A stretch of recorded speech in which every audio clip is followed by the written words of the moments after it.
Par exemple, les femmes plébiscitent engagement et stabilité, mais elles swipent sur frisson et danger. Le genre bad boy sexy. Pourquoi tant de femmes fortes, bruyantes, conscientes tombent encore dans les bras d'un bad boy? Pourquoi le vertige du chaos séduit plus qu'un homme stable? Et pourquoi tant d'hommes fatigués de ne jamais être choisis finissent par se dire: faut-il devenir un bad boy pour qu'on me voie? Il n'était pas né comme ça. Écoutez, quand tu es petit et qu'on te zappe tout le temps, tu finis par trouver un moyen de forcer l'attention. Karim n'a pas grandi avec l'amour. Il a grandi avec l'absence. Un père qui entrait et sortait dans sa vie comme un courant d'air. Une mère fatiguée qui disait souvent: occupe-toi tout seul, j'ai pas le temps. Alors, il a observé autour de lui.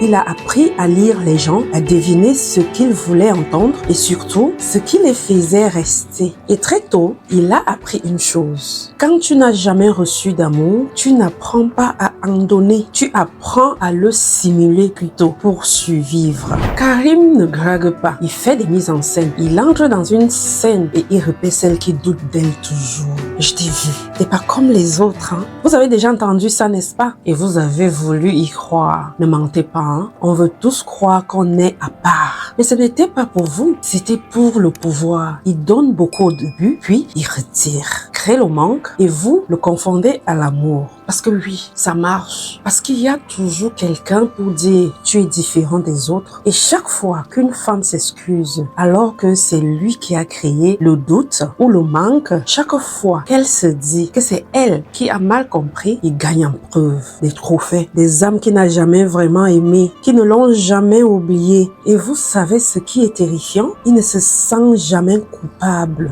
Voici deux visages de Karim.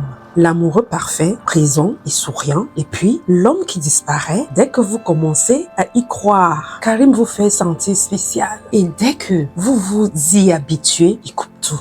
Et là, devinez quoi? C'est vous qui souffrez. C'est vous qui courez après lui. Et c'est vous qui dites: qu'est-ce que j'ai fait de mal? Mais rien. Vous n'avez rien fait de mal. Vous avez juste eu le malheur d'être là ou au bon moment dans son cycle. Alors, voilà, enfin, on a levé le masque, on a exposé la mécanique. Mais la vraie question n'est pas pourquoi Karim agit-il ainsi. La vraie question, c'est pourquoi ça marche. Pourquoi tant de femmes fortes, bruyantes, conscientes tombent encore dans les bras d'un bad boy? Pourquoi le vertige du chaos séduit plus qu'un homme stable? Et pourquoi tant d'hommes fatigués de ne jamais être choisis finissent par se dire: faut-il devenir un bad boy pour qu'on me voie? Est-ce une question de sexe, de confiance, d'ego ou juste d'un scribe culturel qu'on n'a jamais osé réécrire?